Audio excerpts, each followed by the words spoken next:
शरण शरण मैं शरण हूँ, हे गुरु बंदी छोड़,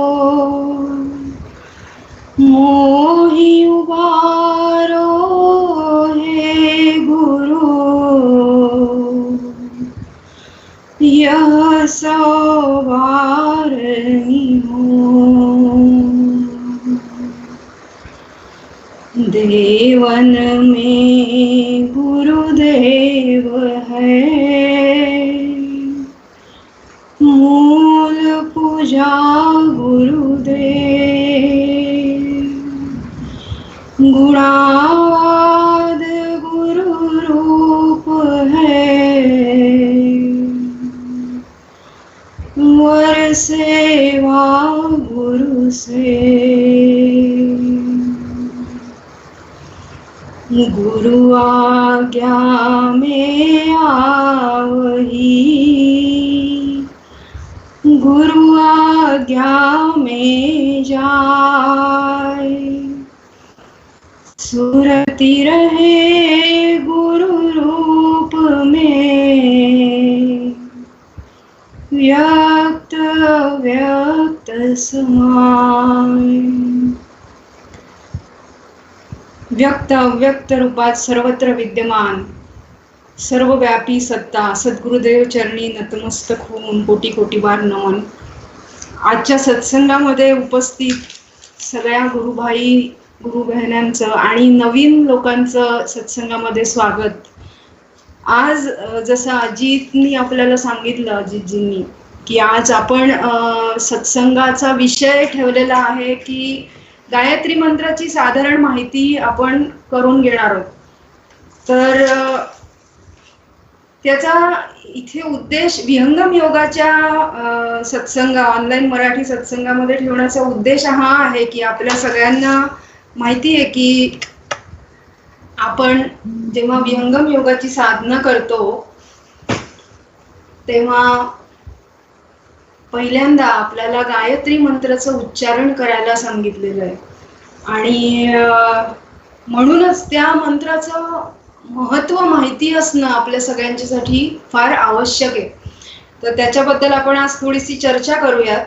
त्याचे काय महत्त्व आहे, त्याचे फायदे काय आहे, गायत्री मंत्राचे आध्यात्मिक लाभ काय आहेत, तसंच त्याचे शारीरिक लाभ काय आहेत, आपल्या अंतःकरणावरती या मंत्राचा काय परिणाम होतो आणि साधना करण्याच्या साठी हा मंत्र आपल्या सगळ्यांना पूरक कसा आहे याची माहिती आपण आता इथे बघणार आहोत। तर सगळ्यात सुरुवातीला आपण सुरुवातीपासून बघितलं तर ह्या मंत्राचा जे आपल्या ऋषी मुनींनी जो मंत्र लिहिला तो वेदांमध्ये आपल्याला या मंत्र आढळून येईल आणि ऋषींनी या मंत्रावरती जेव्हा कठोर तपश्चर्या केली, खूप वर्ष त्याच्यामध्ये समाधीमधले जे काही अनुभव आहेत ते ह्या मंत्राच्या शब्दांमध्ये त्यांनी मांडलेले आहेत। तर हे समाधीतले अनुभव आहेत। जेव्हा एखादी आपण कविता करतो किंवा गाणं लिहितो तेव्हा ते फक्त मनामध्ये आलेले विचार असतात, पण मंत्रांची गोष्ट ही एक वेगळी असते। आपल्या वेदांमध्ये जे जे मंत्र ऋषी मुनींनी लिहिलेले ते त्यांच्या कठोर तपस्येनंतर त्यांना ज्या अनुभवाचा साक्षात्कार झाला ते मंत्र रूपाने वेदांमध्ये मांडलेले आहेत। त्याच्यामुळे मंत्रांचा उच्चारणानेच आपल्या सगळ्यांना एक सर्वश्रेष्ठ अनुभवाचा लाभ मिळतो। म्हणजे समाधीमधले त्यांचे जे अनुभव आहेत, उच्चारण त्यांनी जे शब्दांमध्ये मांडलेलं आहे, तर त्या मंत्राचे लाभ पूर्णपणे आपल्याला मिळतात। तर म्हणूनच हा गायत्री मंत्र जो आहे हा सगळं वातावरण शुद्ध करतो। तर या मंत्राची माहिती आपण अशी घेऊ। या मंत्राचा जो शोध लावला म्हणण्यापेक्षा रचना या मंत्राची जी केली आहे ती विश्वामित्र ऋषींनी केलेली आहे। आणि आपण जर बघितलं तर वेदांमध्ये हा सगळ्यात सर्वश्रेष्ठ मंत्र मानला गेलेला आहे। या मंत्राचा उल्लेख बाकी सगळ्या तिन्ही चारही वेदांमध्ये आलेला आहे, पण गायत्री मंत्राचा जे काही लिहिला गेलेला मंत्र आहे तो ऋग्वेदामध्ये लिहिलेला गेलेला आहे आणि विश्वामित्र ऋषी हे त्रेतायुगातले सर्वश्रेष्ठ ऋषी होते, मुनी होते. त्यांनी या रचनाची या गायत्री मंत्राची रचना केली. गायत्री मंत्र आपल्या सगळ्यांना माहिती आहे, पण त्याचा अर्थ जर आपण बघितला तर तो अर्थ खूप मोठा आहे, व्यापक स्वरूपाचा आहे. फक्त शब्दांचा अर्थ बघितला तर तो 5 मिनिटात एक्सप्लेन करता येतो, सांगता येतो, पण एक मोठं पुस्तक सुद्धा त्याच्यावरती लिहिता येईल एवढा त्याचा अर्थ खोलीपर्यंत जाऊन आपण त्याचा जर काढला तर तो आपल्याला मिळू शकतो. तर गायत्री मंत्राला गुरु मंत्र सुद्धा म्हटलेलं आहे आणि महत्वाचं म्हणजे विहंगम योगामध्ये जी साधना आपल्याला करायला सांगितलेली आहे ही गुरुमुखी साधना आहे आणि या मंत्राचं उच्चारण करण्याच्या साठीचा आदेश सुद्धा आपल्या सद्गुरुदेवांनी दिलेला आहे. तर हा एक अत्यंत पवित्र मंत्र म्हटलेला आहे. आपल्या संस्कृतीमध्ये असं म्हटलेलं आहे की आपण जेव्हा कुठलंही चांगलं काम करतो, शुभ काम करतो किंवा नवीन कामाची सुरुवात करतो तेव्हा आपण परमेश्वराचं स्मरण करतो, त्याची स्तुती करतो, त्याची प्रार्थना करतो. तर तेच काम या गायत्री मंत्राच्या माध्यमातून केलेलं आहे. या मंत्रामध्ये परमेश्वराची स्तुती आणि प्रार्थना केलेली आहे, त्याचं स्मरण केलेलं आहे. कारण आपण अनुभव घेतलेला आहे की परमेश्वराच्या कृपेशिवाय, त्याच्या सहाय्याशिवाय कुठलंच कार्य हे पूर्ण होऊ शकत नाही. तर गायत्री मंत्र हा आध्यात्मिक मंत्र आहे आणि त्याच्यामुळे आपण कुठलंही कार्य, प्राकृतिक कार्य जरी केलं तरी सुद्धा आपल्याला त्या कार्यामध्ये आध्यात्मिक शक्ती सुद्धा मिळते. हा मंत्र जो आहे परमेश्वराची स्तुती आणि प्रार्थना, जसं मगाशी म्हटलं मी, तर त्यामध्ये असं म्हणतात की हा गायंती स्तुवंती परब्रह्म ययासा गायत्री, म्हणजे गाणं, गायंती, त्याचं स्तुती आणि प्रार्थना हे दोन्हीही या मंत्रामध्ये केलेले आहेत. काही जणांना असं वाटतं की गायत्री मंत्र म्हणजे आपल्या गायत्री देवीच्या साठी लिहिलेला हा मंत्र आहे, तर असं नाहीये. हा मंत्र गायत्री नावाच्या छंदामध्ये लिहिलेला आहे. हा कुठल्याही देवीसाठी लिहिलेला मंत्र नाहीये. गायत्री नावाचा संस्कृत मध्ये एक सर्वश्रेष्ठ छंद आहे आणि त्या छंदामध्ये लिहिलेला हा मंत्र आहे आणि म्हणून याला गायत्री मंत्र म्हटलेला आहे.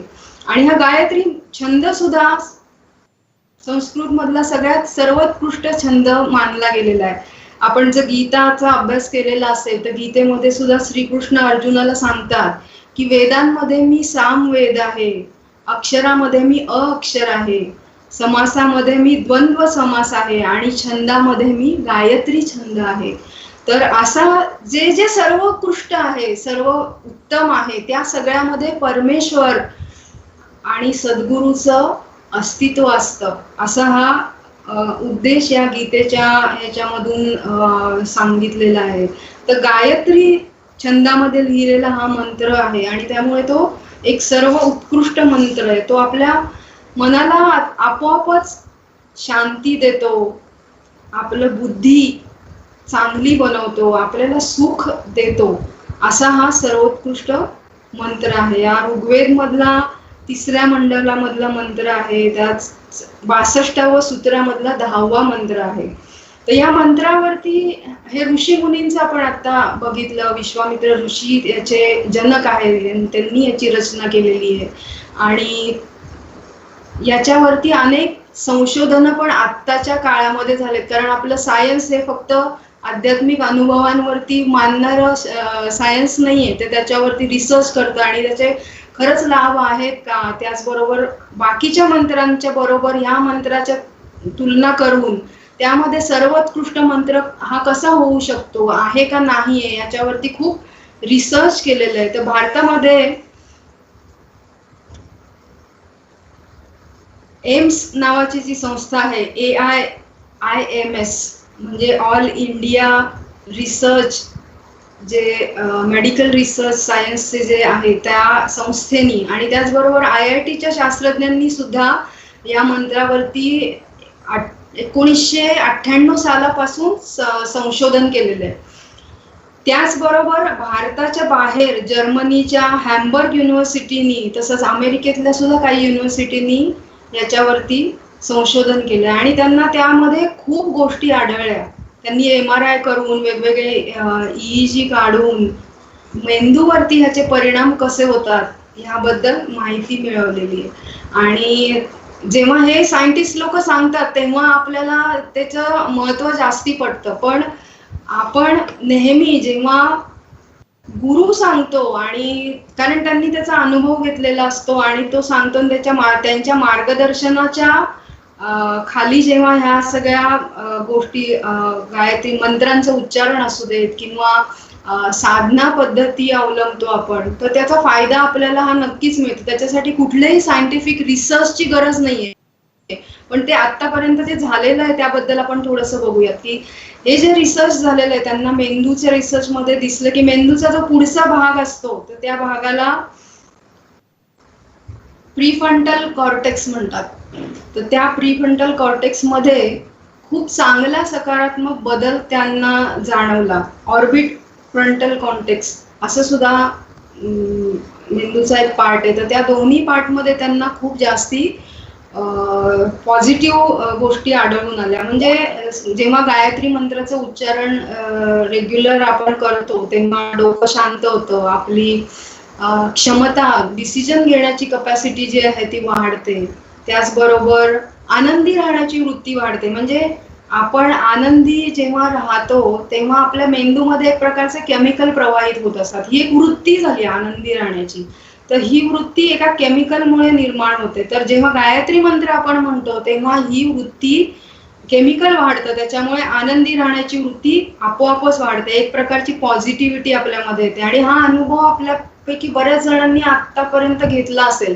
म्हणजे मला स्वतःला मी जेव्हा सुरुवातीला गायत्री विहंगम योगाची साधनाशी जोडले गेले आणि गायत्री मंत्राचं उच्चारण करायला लागले तर असे काही परिस्थिती आले की ज्या वेळेस खूप अस्वस्थता वाढली आणि मला एकदम आठवलं की अरे आपण गायत्री मंत्राचं उच्चारण करून बघूयात. आणि जेव्हा मी एक 10-15 मिनिटं कंटिन्युअस गायत्री मंत्राचं उच्चारण केलं तेव्हा मला माझ्यामधली अस्वस्थता आपोआपच गेली आणि परिस्थितीला एक त्रयस्थपणे बघण्याची आणि चांगल्या प्रकारे स्वतःच अस्वस्थता काढून हँडल करण्याची एक प्रेरणा मला त्याच्यातून मिळाली. हा माझा स्वतःचा अनुभव आहे. तर हा सगळ्यांना अनुभव येतो. आपण बघतो गायत्री मंत्राचं उच्चारण सुद्धा आपण जर केलं घरामध्ये तर घरामधलं वातावरण एकदम उत्साही होतं, आनंदी होतं, पवित्र होतं.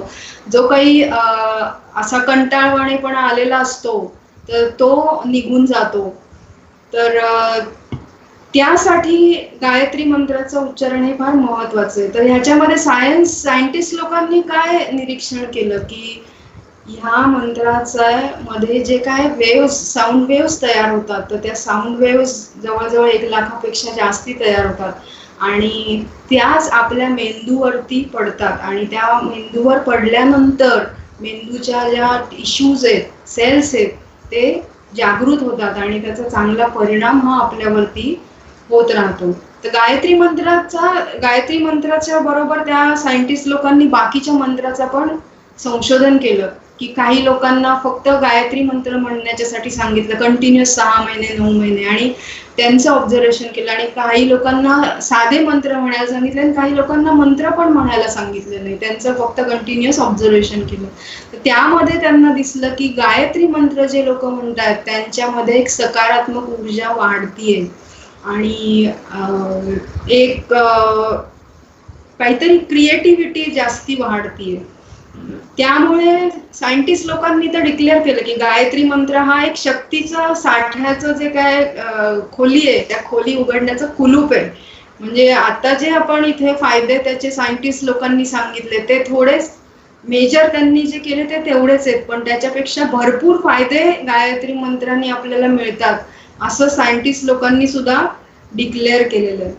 तर ह्यामध्ये त्यांनी हे पण सांगितलं की जेव्हा आपण गायत्री मंत्राचं उच्चारण करतो ते जर आपण स्पष्ट शब्दामध्ये केलं, शुद्ध भाषेमध्ये केलं तर आपल्याला त्याचे फायदे चांगले मिळतात. जर अस्पष्टपणे केलं किंवा अशुद्ध शब्दांमध्ये त्याचं उच्चारण केलं तर त्याचे फायदे जेवढे मिळायला पाहिजेत तेवढे मिळत नाहीत. म्हणूनच आपण नेहमी कुठल्याही मंत्राचं उच्चारण करतो तेव्हा त्याचा अर्थ लक्षात घेऊन करायला पाहिजे. त्याचबरोबर आपण त्याला स्पष्टपणे उच्चारण केलं पाहिजे, नाही तो मंत्र कसा म्हणायचा हे शिकलं पाहिजे.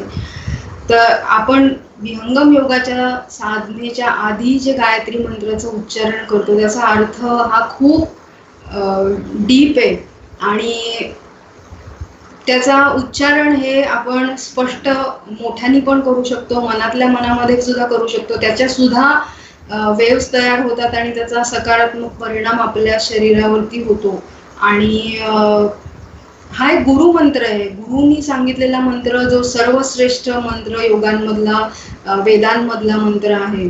तर या मंत्राच्या माध्यमातून आपण परमेश्वराला वंदना करतो, आपण परमेश्वर आणि सद्गुरुदेव यांचं स्मरण करतो साधनेच्या आधी आणि त्यांची स्तुती आणि त्यांची प्रार्थना करतो, त्यांना बार बार विनंती करतो. आपल्यामध्ये ही भावना असते हे मंत्राचं उच्चारण करताना. ह्या मंत्राचा संक्षिप्त अर्थ काय आहे, ह्या मंत्राला असं अर्थ संक्षिप्त अर्थ आपण जर बघितला तर आपण असं बघू शकतो की त्याच्यामध्ये म्हटलेलं आहे, हे सर्व रक्षक परमेश्वर, तुम्ही प्राणाचे प्राण आहात, तुम्ही दुःख विनाशक आहात, तुम्ही सुख स्वरूप आहात, तुम्ही सगळ्या जगाचे पिता आहात, उत्पन्न करणारे आहात, दिव्य शक्ती देणारे आहात, तुम्ही वरण करण्यायोग्य आहात आणि म्हणून आम्ही तुमचं स्मरण करतोय. आमची बुद्धी तुम्ही नेहमी चांगल्या ठिकाणी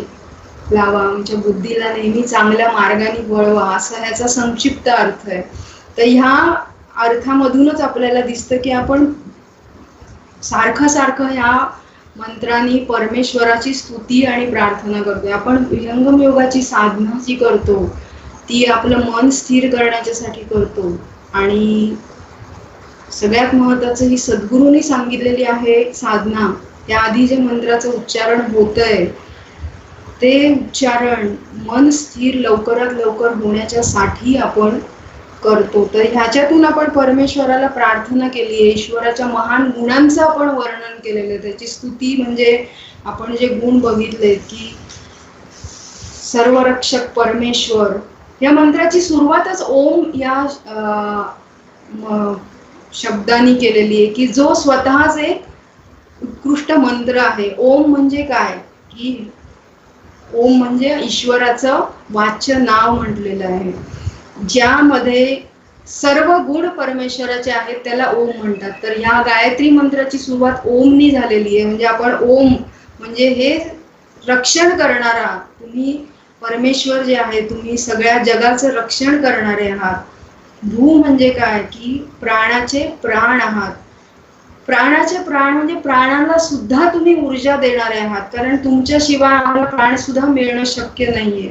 आणि ह्या प्राणामध्ये शक्ती देणारे, ऊर्जा करणारे, ह्या प्राणाच्या माध्यमातून शरीर, मन आणि इंद्रिय, अंतःकरण चांगल्या प्रकारे चालवणारे तुम्ही आहात. ह्या भावनेने जेव्हा आपण गायत्री मंत्राचं उच्चारण करतो तेव्हा त्याची शक्ती, ऊर्जा आपल्याला पूर्णपणे मिळते. गायत्री मंत्र म्हणताना 2-3 गोष्टी आपल्याला महत्त्वाच्या लक्षात ठेवायला पाहिजेत की त्याचं उच्चारण कमीत कमी आपल्याला जेवढा वेळ सांगितलंय तेवढा वेळ झालं पाहिजे. म्हणजे जसं की गायत्री मंत्र कमीत कमी 11 वेळेस उच्चारण करायला पाहिजे साधनेच्या वेळेस आपण सांगतो. तर ते उच्चारण करताना आपण पूर्ण वेळ आपली चेतना त्या मंत्राच्या अर्थावर स्थिर करून समर्पण भावाने जेव्हा आपण करतो त्याचा अर्थ लक्षात घेऊन तेव्हा त्याचे फायदे आपल्याला मिळतात. तर ओम म्हणजे हे रक्षक, सर्व रक्षक परमेश्वर. भू म्हणजे प्राणाचे प्राण, तुम्ही आमच्या प्राणाला शक्ती देणारे.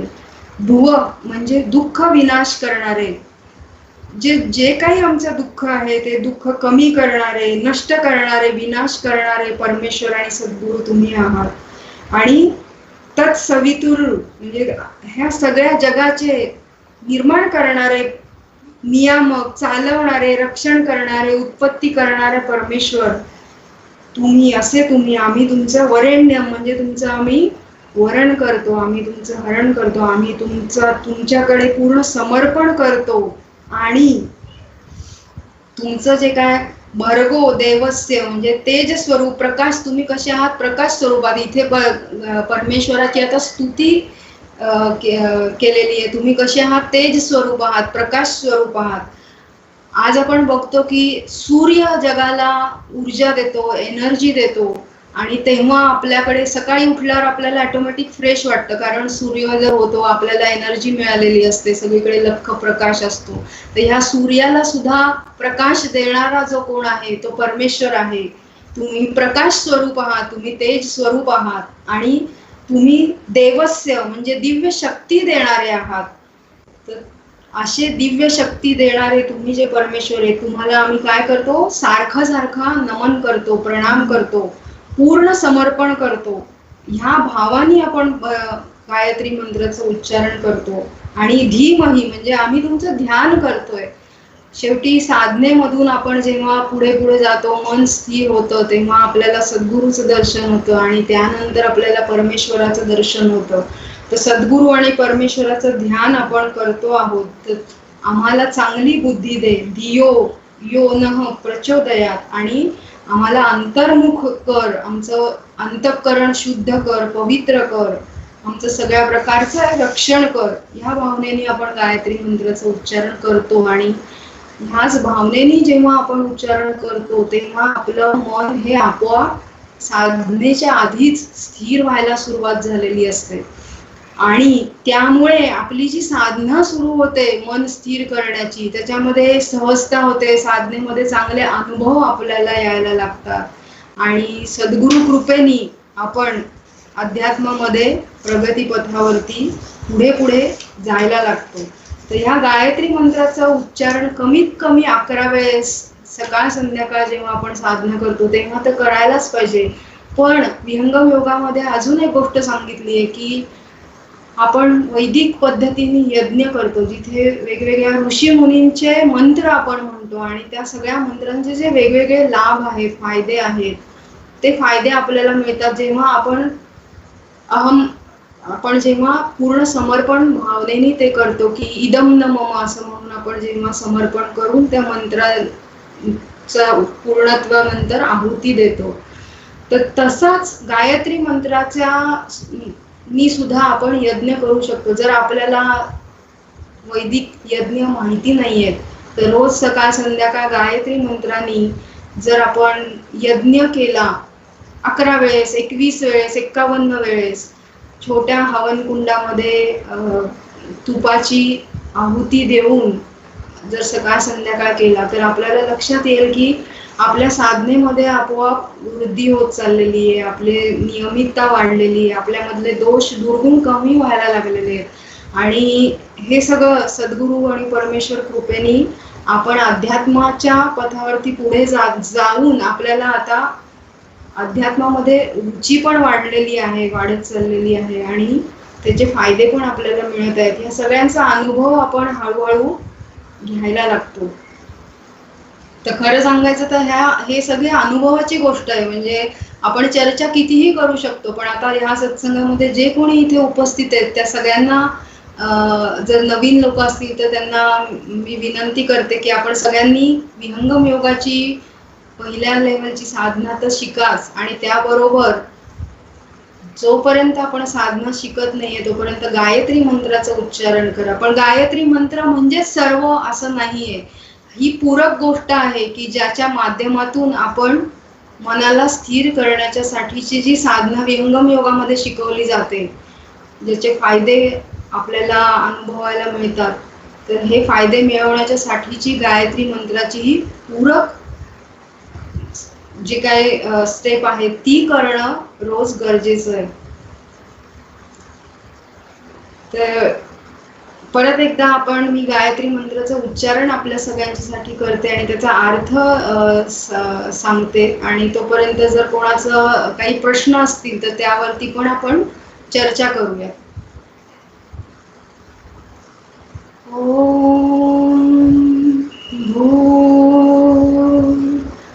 भुवः स्वः तत्सवितुर्वरेण्यं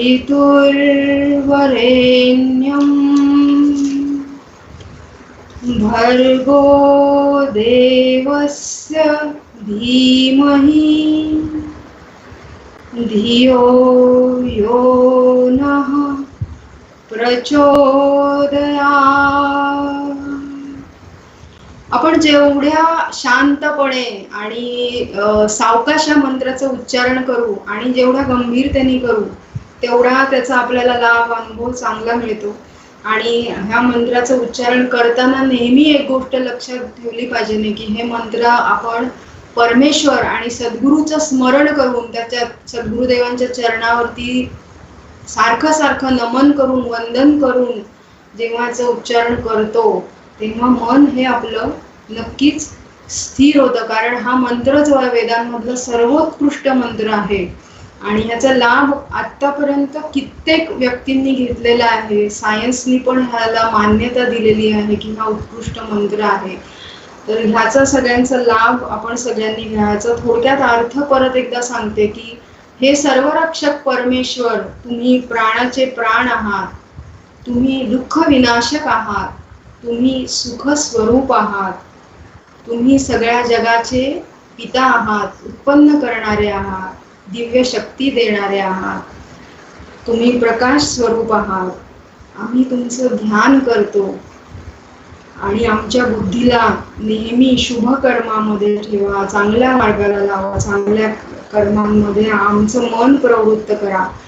ह्या भावाने मंत्राचं उच्चारण करून आपल्या जीवनाचा एक चांगला मार्गावरती चालण्याची सुरुवात आपण निश्चितपणे करू शकतो। पॉझिटिव्हिटी वाढवून निगेटिव्हिटी सगळी निघून जाते आणि मग साधनेमध्ये सुद्धा आपल्याला चांगल्या प्रकारचे लाभ मिळतात। या मंत्राबद्दल काही जणांच्या शंका आहेत की हा मंत्र सूर्याची उपासना करण्यासाठी म्हटलेला आहे। तर आता आपण जर ह्याचा अर्थ आता जो बघितला त्या अर्थावरूनच आपल्याला लक्षात येईल की हा फक्त सूर्याच्यासाठी उपासनेचा मंत्र नाहीये। हा सूर्यापेक्षा सर्वश्रेष्ठ जो जगनियंता आहे, परमेश्वर आहे, परमपिता आहे, त्याच्यासाठी लिहिलेला हा मंत्र आहे। आणि त्यामुळे फक्त परमेश्वर सूर्याची उपासनेच्यासाठीच हा मंत्र वापरायचा असं नाहीये। ह्या मंत्राचं उच्चारण केल्याने त्या सर्व शक्ती आपल्याला प्राप्त होतात, दिव्य शक्ती आपल्याला मिळतात।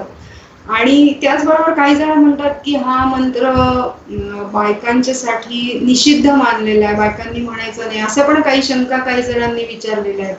तर असं सुद्धा नाहीये। जर अर्थामध्येच सांगितलेलं आहे की हा मंत्राचा अर्थ हा जो आहे हा एका आत्म्याचं कल्याण होण्याच्यासाठी आहे। या आत्म्याने केलेली परमेश्वराची स्तुती आहे, जी मनातून, अंतःकरणातून, हृदयामधून स्वतः केलेली जी स्तुती आहे ती या मंत्रातून आपल्याला दिसते। आणि आत्म्याला कुठलंही लिंग नाहीये, स्त्रीलिंग पुल्लिंग असं काहीही नाहीये। हे तर शरीराचे धर्म गुण आहे की स्त्री आणि पुरुष हा भेद जो आहे हा शरीराचा आहे, आत्म्याचा नाहीये। त्याच्यामुळे कोणीही या मंत्राचं उच्चारण केलं तरी सुद्धा त्याला त्याचे चांगले लाभ मिळतात। काही जण तर ह्या मंत्राचं उच्चारण त्याचा भाव लक्षात न घेता, भाव मनामध्ये न आणता सुद्धा करतात। तर साऊंड वेव्हज मधून त्याचा सुद्धा फायदा होतो, पण आपल्याला त्याचा पूर्णपणे सर्वांगीण फायदा मिळवायचा असेल तर एक समर्पण भावाने परमेश्वराच्या स्मरण करून, त्याला नमन करून आणि सद्गुरुदेवांचं स्मरण करून जर आपण ह्या मंत्राचं उच्चारण केलं, कारण हा गुरु मंत्र आहे म्हणून सद्गुरुदेवांचं पण स्मरण करून, सद्गुरु आणि परमेश्वराच्या मध्ये काहीही अंतर नाहीये। परमेश्वर म्हणजेच सद्गुरु आहे। व्यक्त रूपामधले जे काही परमेश्वर आहे त्यांना सद्गुरु म्हणतो आपण अध्यात्मामध्ये। तर त्याच्यामुळे सद्गुरुदेवांचं पण स्मरण करून ह्या मंत्राचं जेव्हा उच्चारण होतं तेव्हा आपलं मन स्थिर व्हायला लागतं आणि पुढचे अनुभव आपल्याला मिळायला लागतात। बस एवढं बोलून मी थांबवते आणि खूप खूप धन्यवाद मला इथे थोडा वेळ बोलायला दिल्याबद्दल आणि ह्या गायत्री मंत्राची माहिती सगळ्यांनी ऐकल्याबद्दल। बोलिये सद्गुरुदेव भगवान की जय।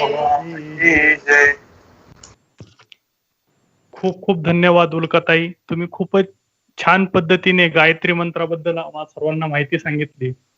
आम्ही आजपर्यंत गायत्री मंत्र लहानपणापासून ऐकत आलेला आहे, उच्चारण पण करत आहोत, परंतु खऱ्या प्रकारे त्याचा अर्थ नक्की काय होता हे आज समजलं। तर खूप धन्यवाद। आणि विहंगम योगच्या साधनेमध्ये सुद्धा जसं उल्काताईंनी सांगितलं तसं आपण साधना करायच्या अगोदर गायत्री मंत्राचं उच्चारण हे करतच असतो. तर विहंगम योग साधनेच्या निगडीतच आता आपल्याला एक क्वेश्चन इथे कमेंट बॉक्समध्ये एक आलेला आहे. तर मला असं वाटतं की तो आपण घेऊ शकतो. तर क्वेश्चन खूप सिंपल आहे की ओव्हर थिंकिंग वरती काही उपाय आहे का? तर मी उल्का खराडे यांना विनंती करतो की त्यांनी ह्याच्यावरती प्रकाश टाकावा. क्वेश्चन असा आहे की ओव्हर थिंकिंग वरती काही उपाय आहे का?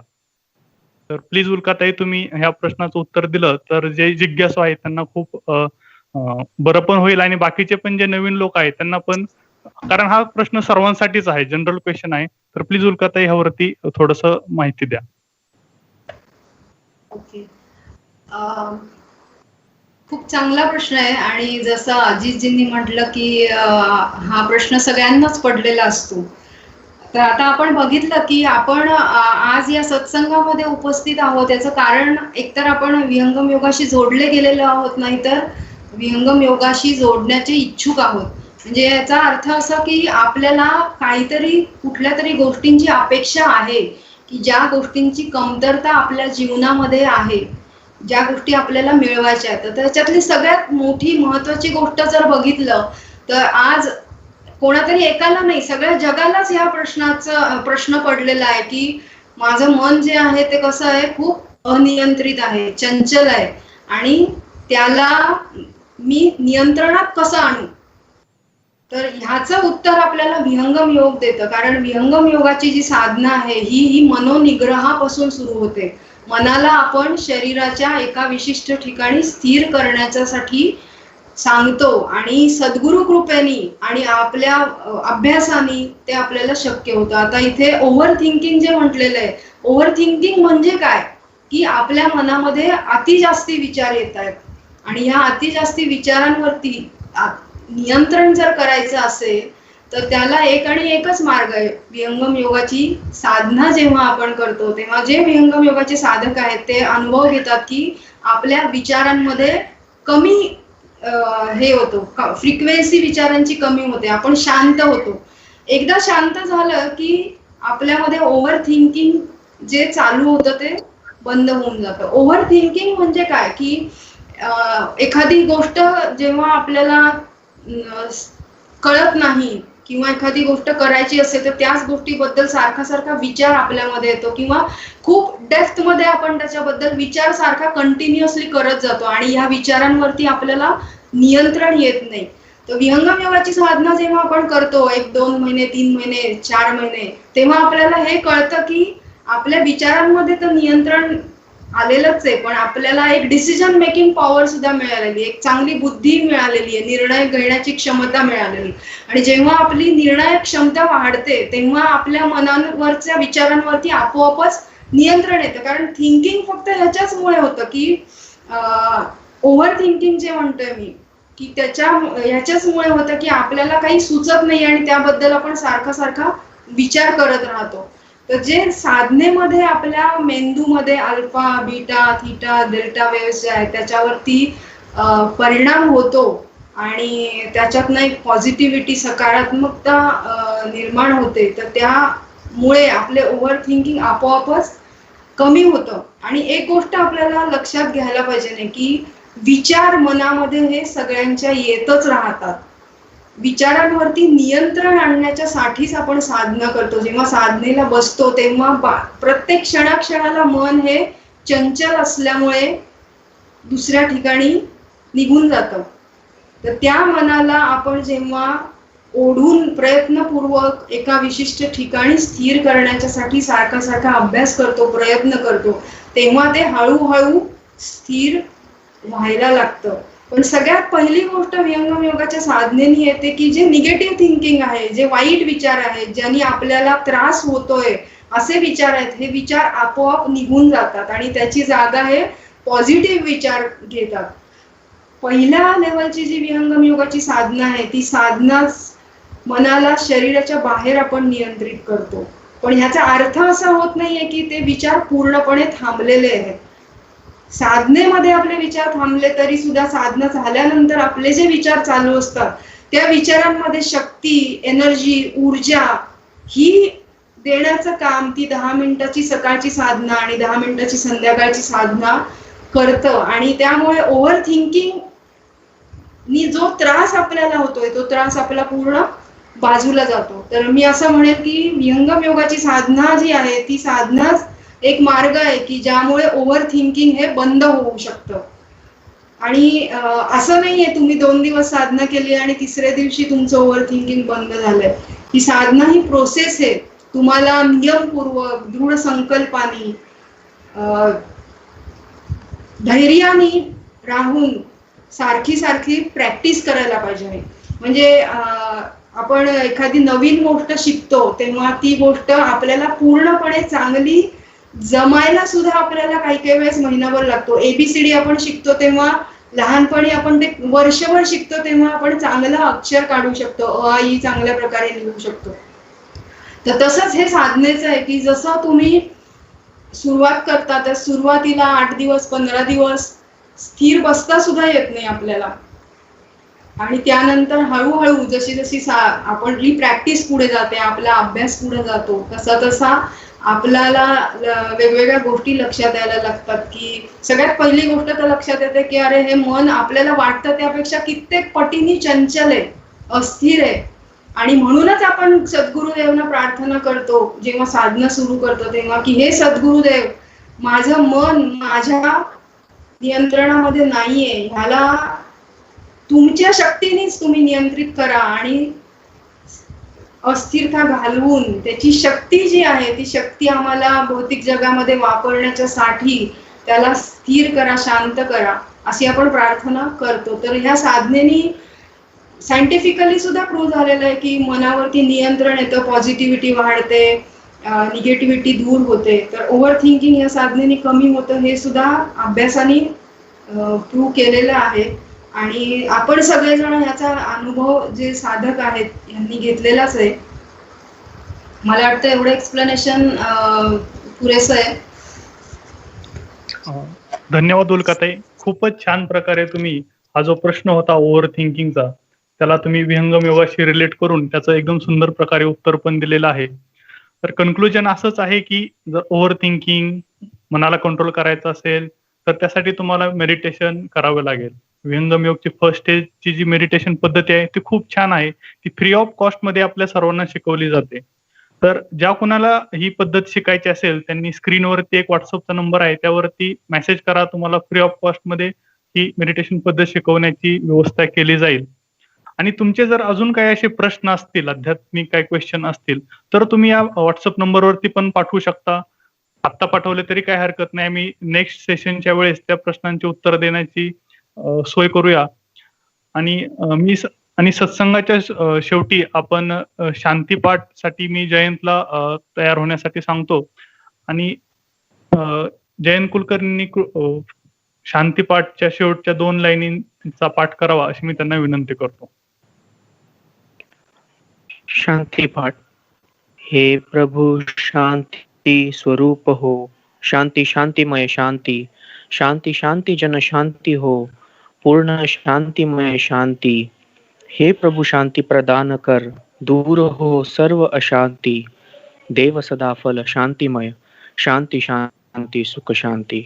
बोलिए सद्गुरुदेव भगवान की जय.